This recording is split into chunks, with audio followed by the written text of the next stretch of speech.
a equipe técnica. Eu queria informação a essa conversa, eu diria um pouco mais um bate-papo informal, considerando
vamos tentar 70 vezes 7. Estamos começando o segundo momento da formação. Essa nossa palestra, essa nossa conversa teria que ser a partir das 10 horas, mas por questões técnicas, por alguns problemas que fogem ao nosso controle, não foi possível fazer. Mas aí eu espero que a gente tenha a paciência, aquela paciência pedagógica para que a gente possa avançar e conjuntamente estar conversando, discutindo, aprofundando e crescendo neste conhecimento.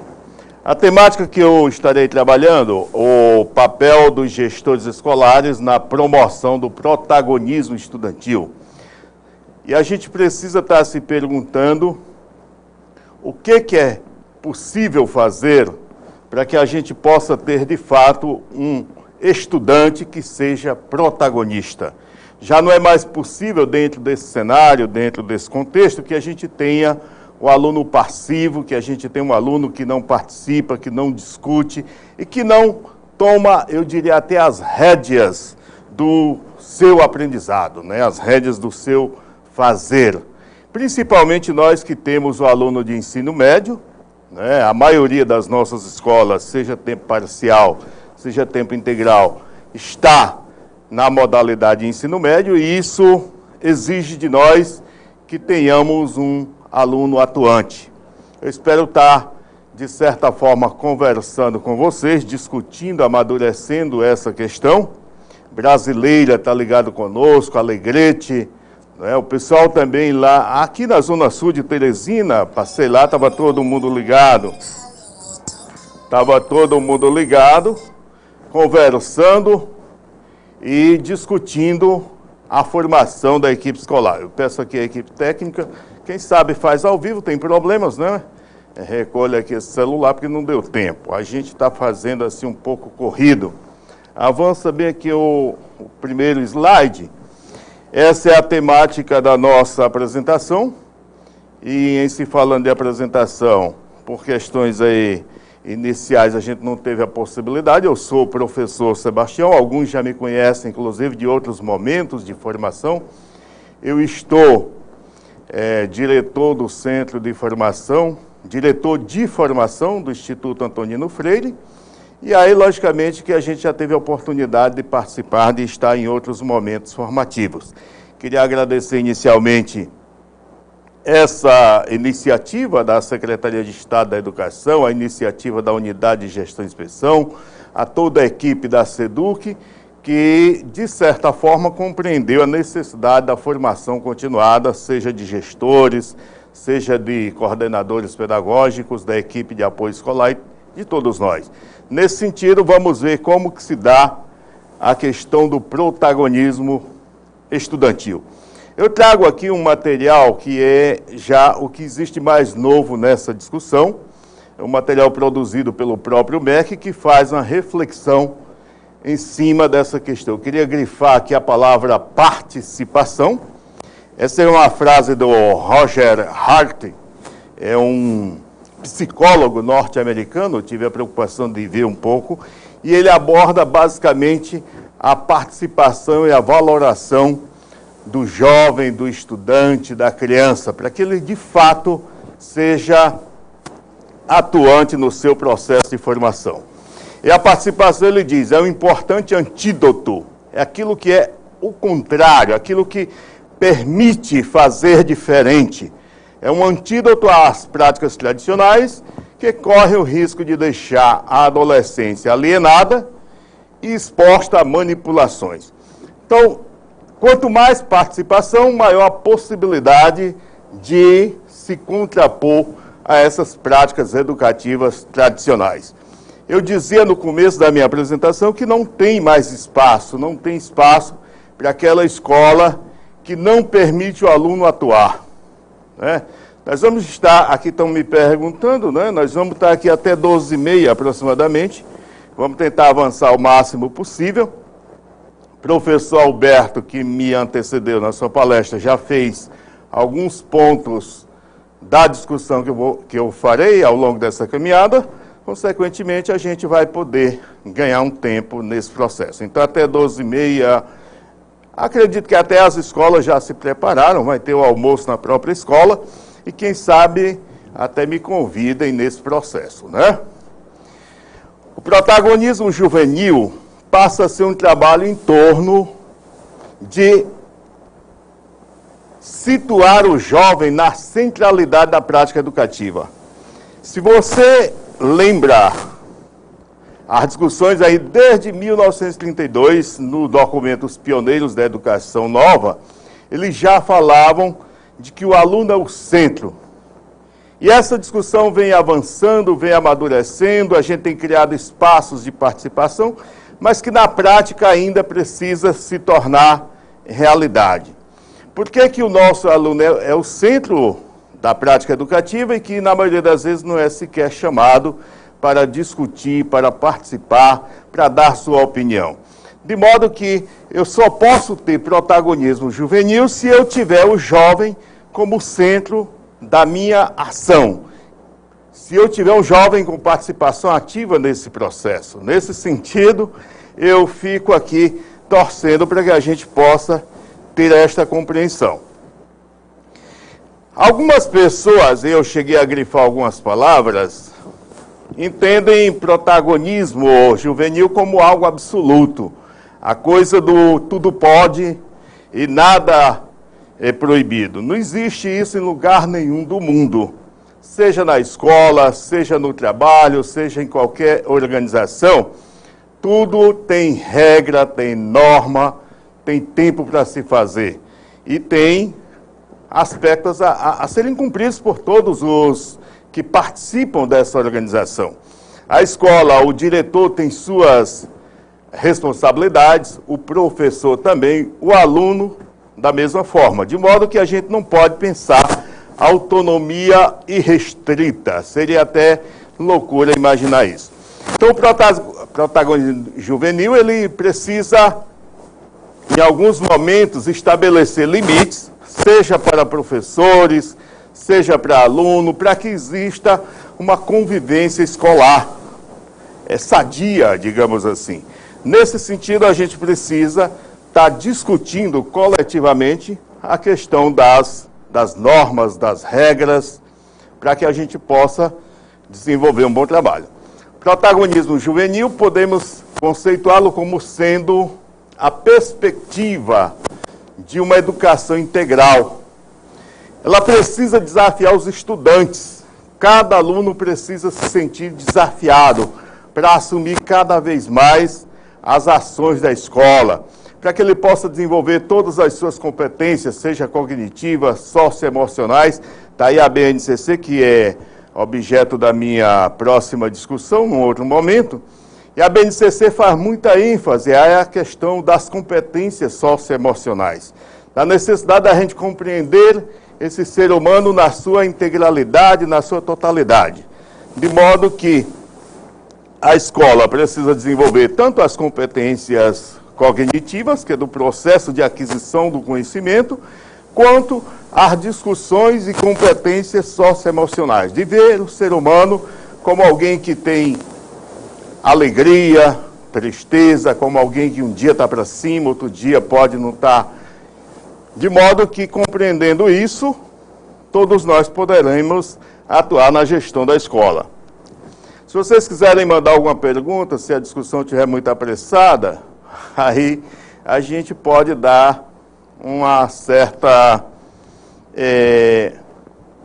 relaxada, digamos assim. As concepções para que eu tenha o protagonismo estudantil de fato efetivado, e aí eu elenquei aqui algumas, logicamente que tem muitas outras, eu preciso ter o estudante como o centro do processo formativo.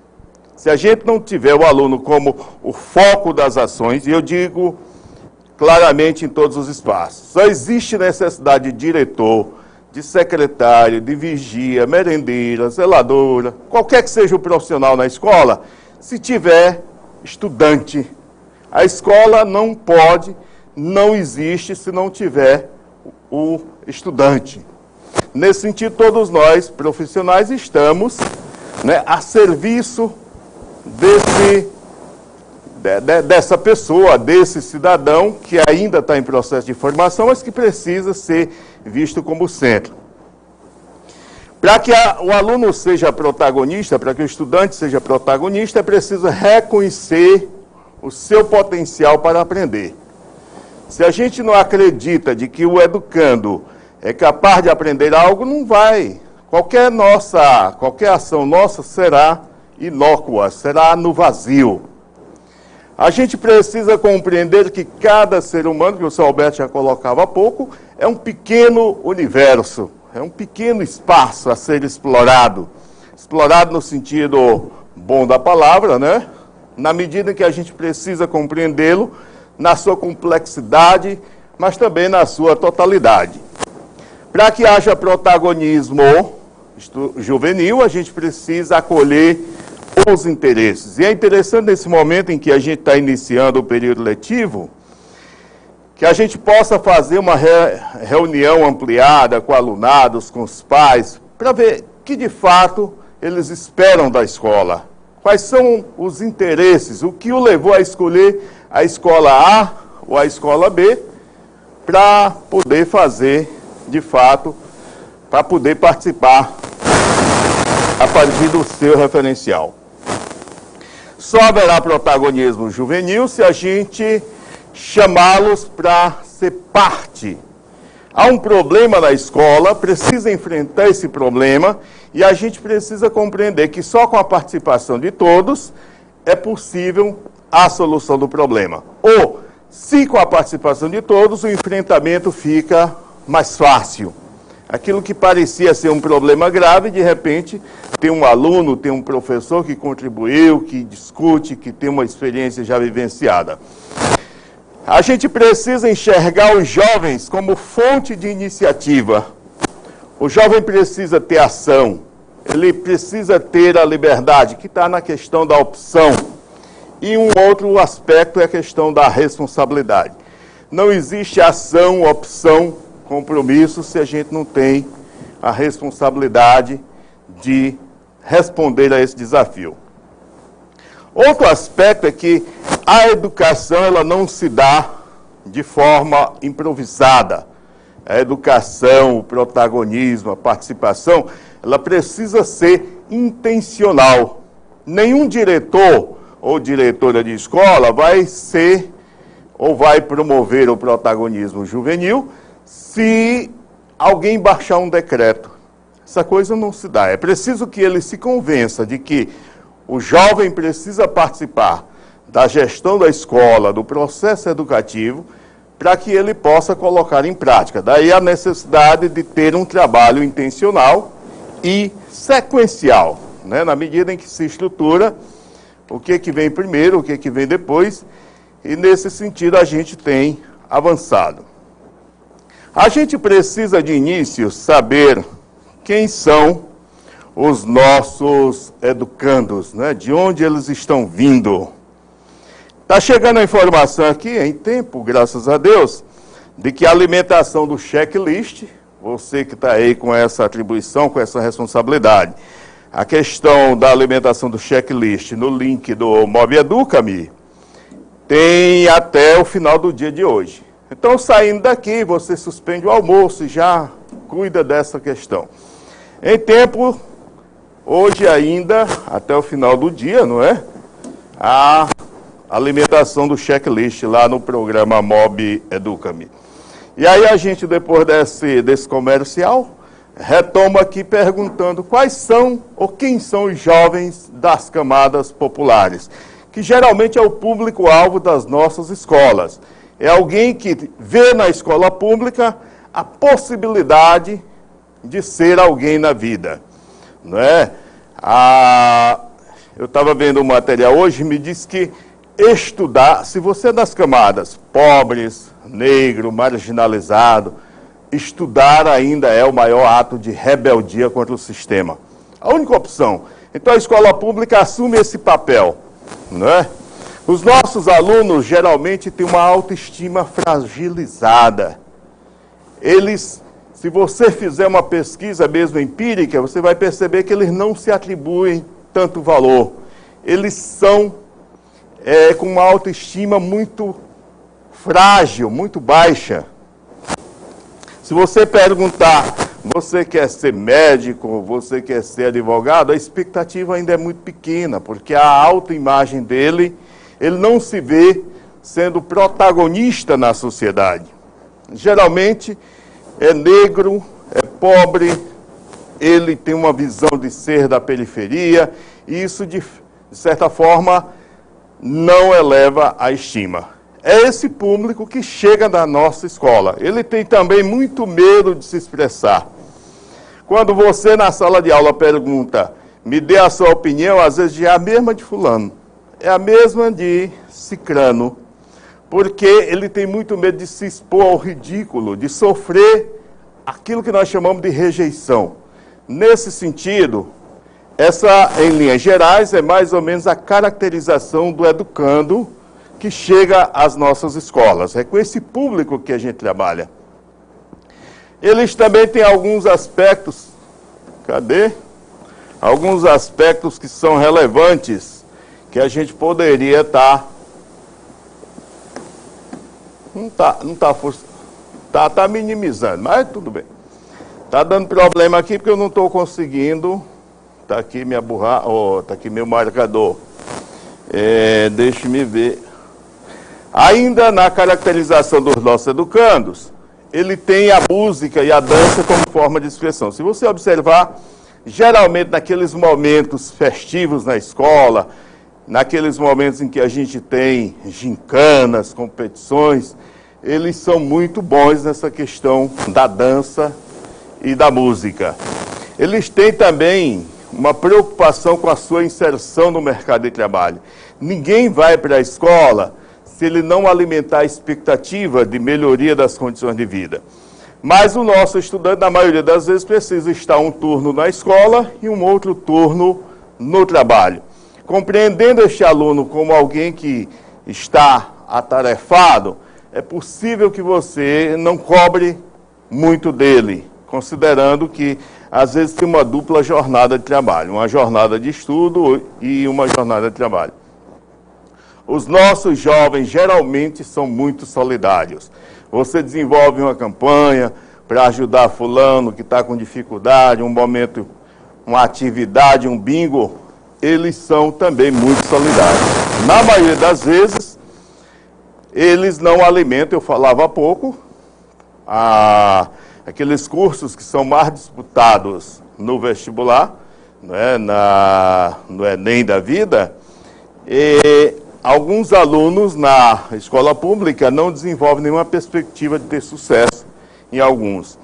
Outro aspecto também é que eles têm uma forte relação com a mãe.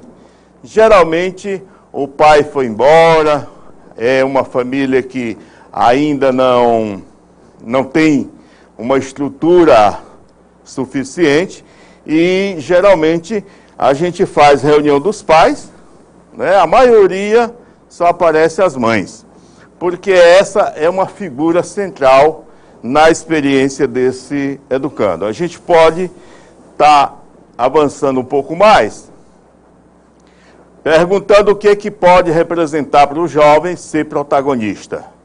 Ser protagonista, via de regra, a partir do material que a gente pesquisou, se você perguntar, é ter a liberdade de se expressar, ser respeitado e valorizado. A gente precisa desconstruir e construir novos conceitos.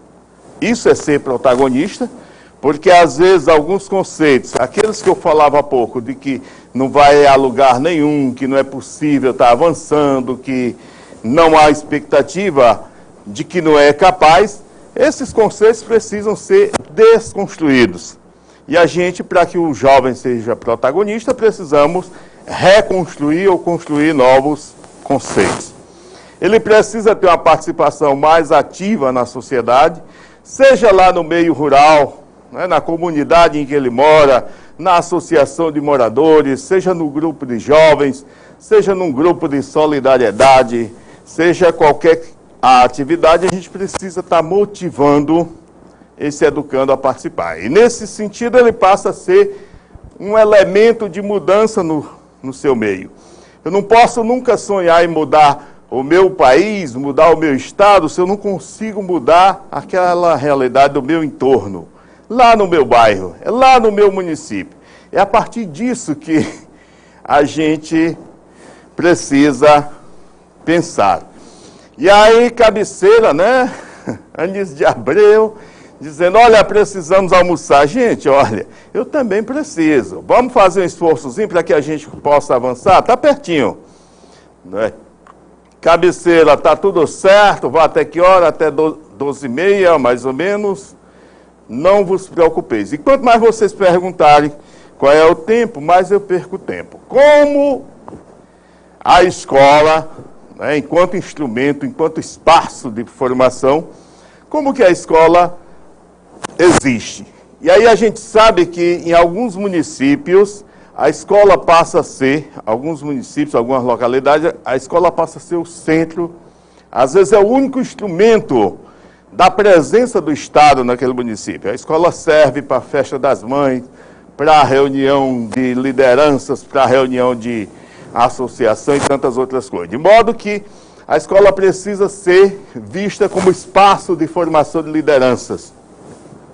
E aí eu retomo um pouco a discussão daquela liderança democrática. Não dá para se imaginar a liderança daquelas duas outras formas. Os jovens são estimulados à participação. Esse é uma das funções da escola. Há uma valorização da ação protagonista. Se você pegar qualquer filme, você tem os titulares, não é? Os artistas principais, e você tem os coadjuvantes. Na escola não tem espaço para aluno coadjuvante. A escola precisa ser um espaço de atores protagonistas do processo. A escola também ajuda o jovem a assumir um novo papel, de que ele pertence a um grupo social, de que ele é fundamental para a mudança daquela realidade. Não se pode imaginar uma realidade estática, uma realidade que não avança, que não muda, que não progride. O aluno precisa se ver, o estudante, o educando precisa se ver como parte daquele grupo social e como elemento que contribui para a mudança. Esse é o papel da escola nesse processo. Eu vou ser mais breve aqui rapidamente. A escola tem como ambientes integradores a sala de aula, a biblioteca, pátio, auditório, isso aqui todos nós já sabemos. Todos esses espaços, aquele espaço onde o aluno fica no recreio, conversando, jogando conversa fora, atualizando um pouco, que são chamados espaços de convivência, também são ambientes integradores. O aluno precisa se apropriar desse tipo de espaço. Daqui a pouco nós vamos ver um pouco como é que se dá essa apropriação. É essencial que em cada espaço desse, seja no pátio, no ambiente, no auditório e tal, tenha alguém da escola responsável por aquele espaço, os técnicos da escola, e que possam dar suporte, possam ajudar o aluno a utilizar esses espaços. Nesse processo, nós não podemos perder de vista a questão da dimensão educativa. Transformar A estrutura da unidade escolar convencional já não é mais aquela escola tradicional, mas uma escola que precisa repensar, inclusive, a sua estrutura. A gente precisa criar oportunidades educativas que ofereçam ao jovem competência, atitudes, valores, tudo isso que são indispensáveis para que ele tenha uma vida participativa, né? Para que ele tenha uma vida em sociedade de forma atuante. A escola também precisa desenvolver a autonomia. Isso aqui vem de eu tenho normas, não é? O ser autônomo, ele cria para si um código de normas, logicamente compatível com o que pensa a sociedade, e ao ter autonomia ele se autonormatiza, né? Para que ele possa estar realizando aquilo que nós chamamos de projeto de vida. Não se pode imaginar em momento algum que alguém chegue na escola que não tem uma expectativa, que não tem um sonho, um desejo. E a esse sonho e desejo nós chamamos de projeto de vida, que vai ter um momento também de formação que alguém vai estar discutindo essa questão. Numa relação teoria-prática, sobre qual conceito de protagonismo nós vamos trabalhar? Precisa ver que tipo de protagonismo. Daqui a pouco nós vamos, no próximo quadro, acredito eu, estar vendo um pouco como é que essa questão acontece na prática. Até que ponto os jovens estão preparados para atuar sem a presença de um adulto? Será que nós temos a possibilidade de deixar a escola, deixar o momento de atividade que está sendo realizada e dizer, olha, você toma conta aqui, ou vocês, enquanto grupo, será que estão de fato preparados? Será que aquela ação que foi pensada, que foi planejada, ela será desenvolvida dentro daquilo que foi pensado inicialmente? Podemos confiar que tudo ficará bem se a gente não tiver o suporte de um adulto? Somos capazes, os alunos da nossa escola podem desenvolver a ação? Como avaliar ou como aliar teoria e prática, né? E como avaliar a efetividade do protagonismo juvenil? A gente precisa ter assim um termômetro. Às vezes a gente diz, não, minha escola é avançada, minha escola é democrática, mas como é que eu mensuro isso? Como é que eu sei se de fato está acontecendo o protagonismo juvenil? E aí como que a escola, a gestão da escola pode estar desenvolvendo essa questão? Há pouco eu falava de líder, é necessário despertar a liderança, nós estávamos falando um pouco mais da liderança do gestor, do diretor. E aí eu queria tecer um pouco mais de como suscitar lideranças na própria escola. A escola precisa ser um espaço de formação de líderes. Representante é uma coisa, líder é outra coisa. De modo que a gente precisa ter clareza que não precisamos só de representação, precisamos de liderança. A gente pode dizer que uma coisa é liderança e que é completamente diferente de representação. Na escola, nós precisamos criar mecanismos para a escolha dos líderes de forma mais democrática possível. Seja o presidente do Grêmio, o secretário, a estrutura da escola, seja o aluno ou a aluna que vai estar assumindo a liderança da sala de aula. Um outro aspecto com relação a essa liderança é que a gente precisa ter um calendário, fazer disso a nossa prática, um calendário de reunião para a definição das demandas, que dia que se devolve, que dia que conversa com os alunos. Cada um se reúne no seu espaço de sala de aula e depois traçar isso de forma planejada.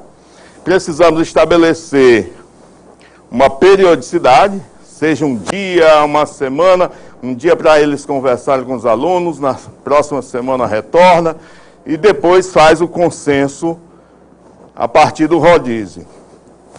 Né? A gente precisa, além da discussão, estabelecer. Ninguém pode vivenciar, como nós falamos que a escola é um espaço para formação de liderança, A escola é um espaço para a criação dessa prática, não é?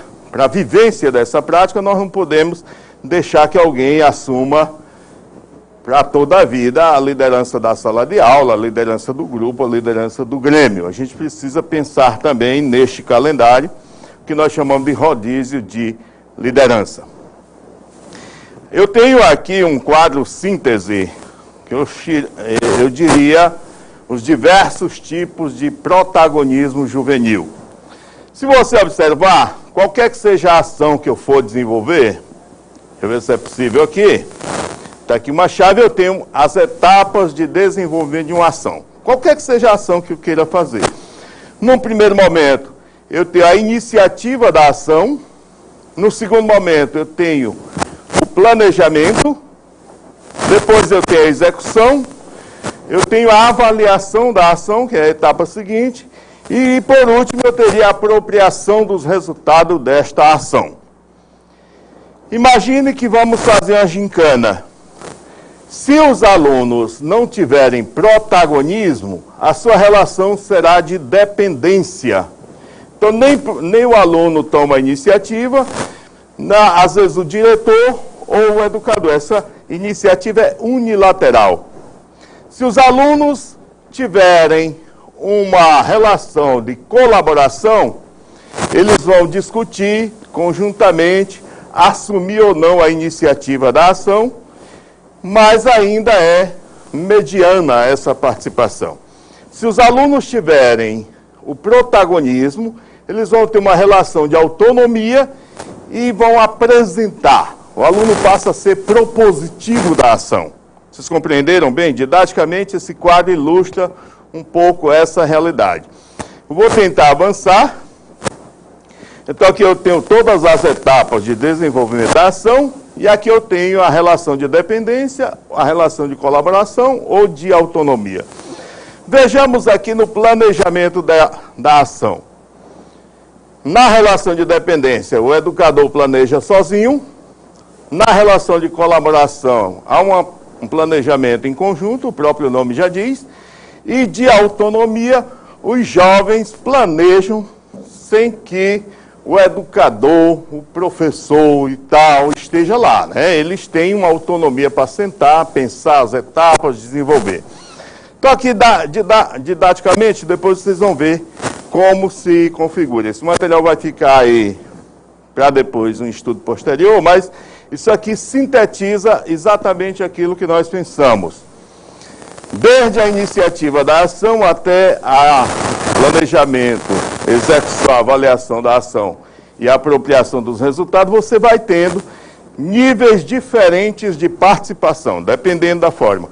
Então, o ideal é que a escola elimine a questão da dependência, uma vez que o nosso aluno, o nosso estudante precisa ser autônomo.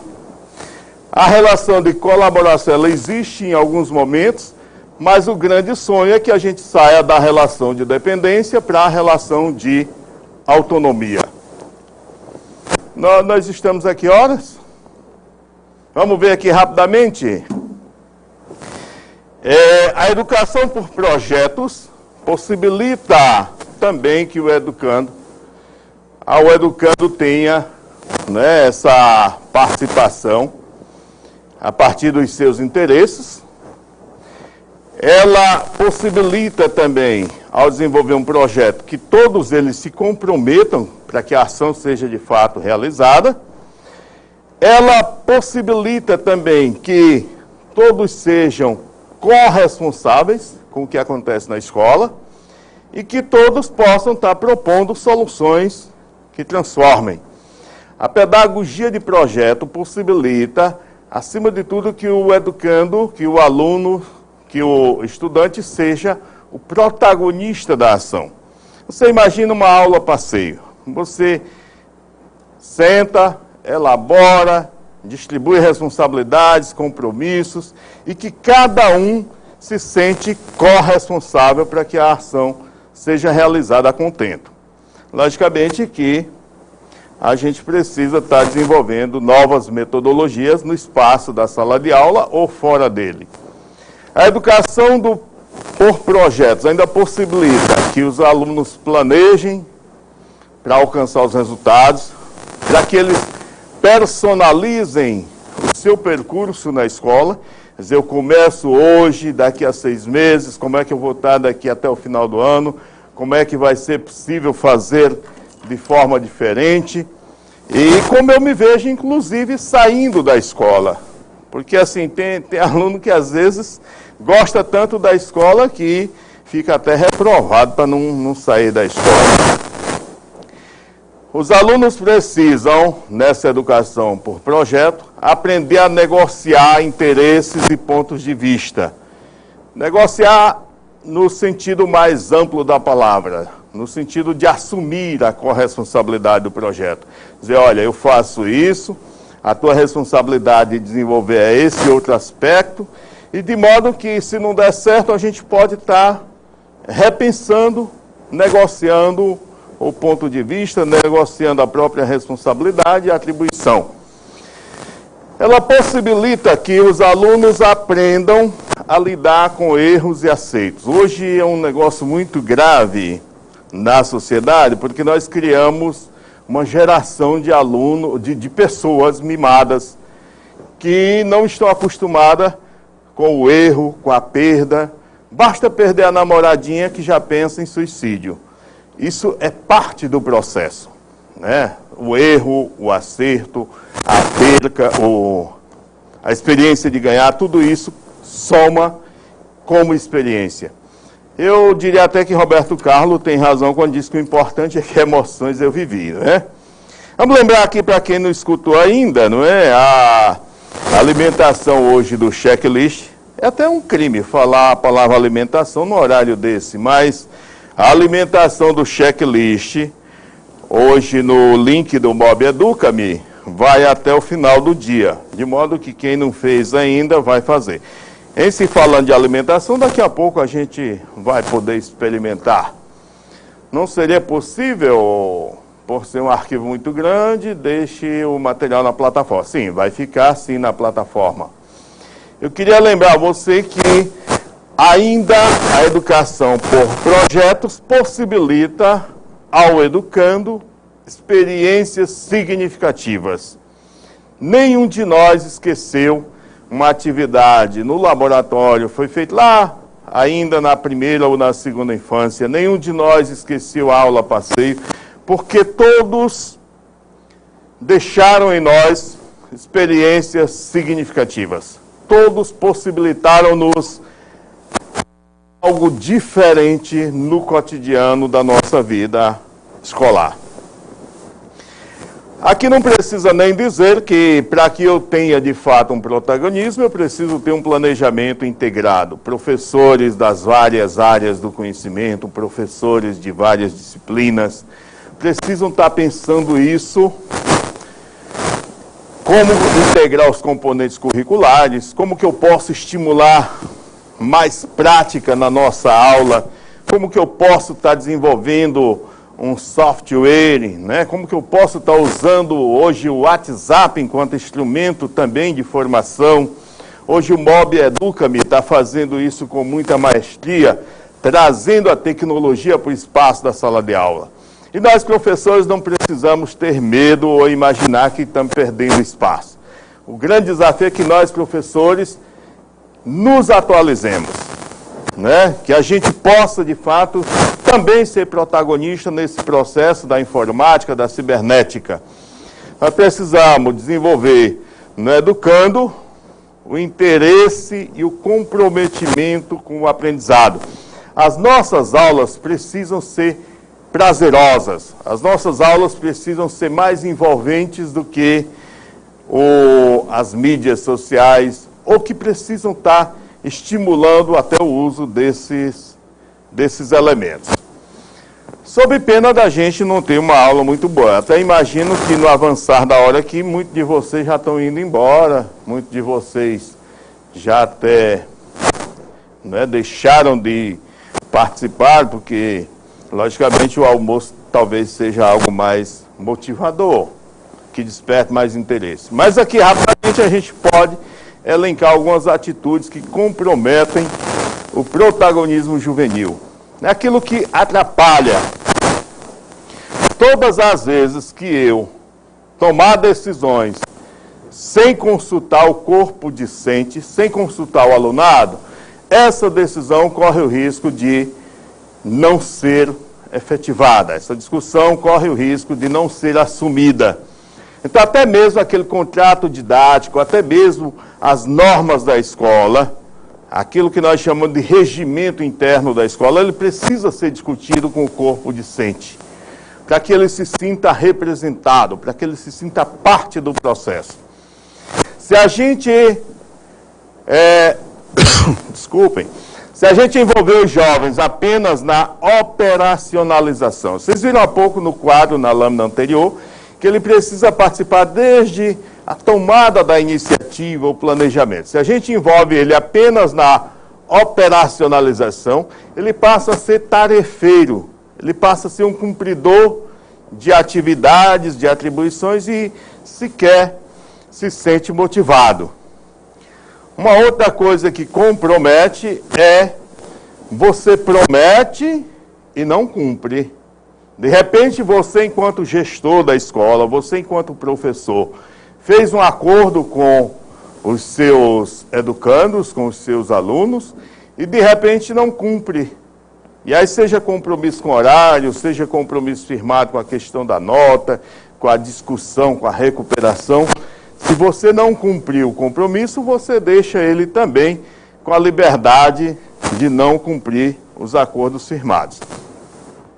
Outra coisa que pode estar comprometendo ainda é influenciar nas decisões, de modo que a gente só impulsiona aquilo que é esperado pela gestão. Todas as vezes que a gestão tem interesse na resolução de um conflito, num problema, na solução, aí ela dá uma força. Só aquilo que vai ao encontro do interesse da gestão, logicamente isso acaba criando esse desânimo no restante do grupo. E por fim, deixar que os jovens tomem as decisões sem orientar. É fundamental uma participação, autonomia, mas autonomia acompanhada, autonomia de certa forma corresponsável para que eles não corram riscos. Ou talvez o risco não seja de grande prejuízo, de grande porte. Aqui, por fim, faltam 2 lâminas, daqui a pouco a gente vai embora. Nós podemos estar falando de espaços onde o protagonismo juvenil deve acontecer. Os alunos precisam ser chamados sobre a discussão do modelo de avaliação. Isso está pautado, o sistema, a SEDUC enquanto sistema, exige uma nota ao final de cada 2 meses, a nota final, a nota do semestre, mas o como chegar a esta nota pode sim e deve ser discutido com os alunos. Eu vou fazer um seminário, eu vou fazer uma aula, uma prova descritiva, uma prova mais objetiva. Todas essas discussões precisam ser feitas. Isso no início do período letivo, professores, alunos podem estar discutindo. Vai ser prova oral, vai ser seminário, vai ser prova escrita, trabalho de grupo e tantas outras modalidades. Uma outra forma de participação é no conselho da escola ou no conselho de classe. O aluno, o educando, precisa ter representatividade e uma representatividade ativa. Ele precisa, inclusive, avaliar a própria escola. Às vezes um problema perdura por um semestre, por um ano letivo e se arrasta ao longo da história da escola, porque não houve sequer um momento em que o protagonista da escola, que é o educando, pudesse participar. O aluno precisa, para ser protagonista, participar na definição dos eventos. Nós vamos ter uma feira de ciência, nós vamos ter uma gincana, nós vamos ter aquela atividade da festa junina, não é? As manifestações culturais, todos os eventos que a escola pensa, precisa da participação desses educandos. Eles precisam também, não é, se envolver na organização dos intervalos da escola.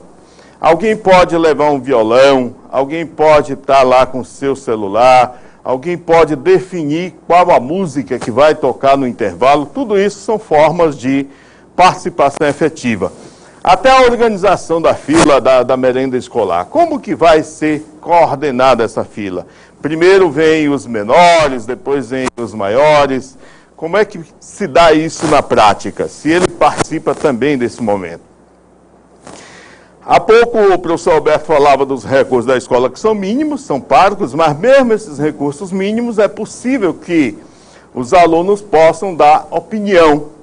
Como é que será utilizado este recurso? É melhor consertar o bebedouro ou fazer, digamos, o piso da sala do diretor, da diretora? Não que não seja importante, mas o aluno precisa estar participando também desse processo de discussão, de aplicação do recurso que a escola recebe. E estamos quase chegando.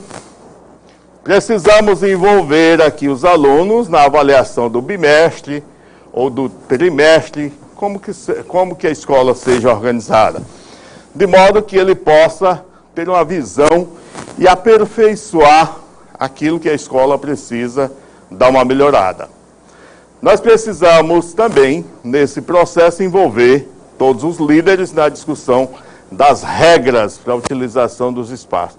E aí vai além de espaço, vai infraestrutura. Tem escola que tem data show, mas ninguém usa. Cheguei uma vez na escola, tinha um amontoado de livros, um amontoado de aqueles que vem um para cada aluno, dicionário. Estava lá, amontoado, coberto com plástico transparente. Eu disse, por que isso? Porque se der para os alunos, eles amassam, sujam, não é? De fato, eu perguntei qual é a função desse dicionário guardado. Ele serve para quê, de fato? E a diretora não soube me responder, não é? Então, os alunos, ao discutirem como é que será utilizada a biblioteca, a história dos banheiros, a manutenção, não é? O acesso à sala de informática. Quantas vezes o aluno, às vezes, é proibido de acessar a internet porque diz que ele só acessa sites que não deve, sites pornográficos e tantos outros. Até que ponto nós temos a supervisão, o acompanhamento de alguém para estar lá discutindo com este aluno? Como que se dá a utilização dos laboratórios, a sala de descanso nas escolas de tempo integral, como é que se dá a questão do jardim e tantas outras coisas. Se eles tiverem clareza e participarem da definição, como que serão utilizados esses espaços, logicamente, serão muito mais protagonistas nesse processo. Eu trago aqui a síntese da minha fala, que diz que o grande segredo, né, de ver a juventude, de fato, de ver os nossos educandos serem protagonistas, é deixar de fazer por eles e passar a fazer com eles. Esse é o grande desafio. A gente sempre foi acostumado a definir o que é melhor para o nosso alunado, para o nosso educando. A gente sempre foi acostumado a dizer qual é o caminho. E aí, na maioria das vezes, a gente fazia por eles e não com eles. Se essa questão ela se consolidar enquanto prática, eu saio daqui muito tranquilo, não é? De que o meu dever foi cumprido. Sem perder de vista de que tudo isso ocorre, retomo a fala anterior, de forma intencional, de forma organizada, porque educação tem objetivos a serem alcançados. Por fim, eu trago aqui uma frase do Benjamin Franklin. De vez por outra eu olho para um relógio aqui para ver que hora é, mas graças a Deus ele está parado, né? Está sem pilha. Parece que paramos no tempo. Mas por fim, o Benjamin Franklin, o criador do para-raio, dizia o seguinte: tu me dizes, eu esqueço. A gente quantas vezes manda tantas informações e na maioria das vezes são esquecidas. Tu me ensinas, eu lembro.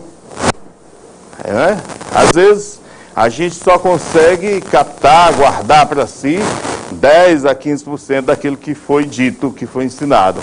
Mas se você me envolve, eu prendo, eu trago, eu incorporo.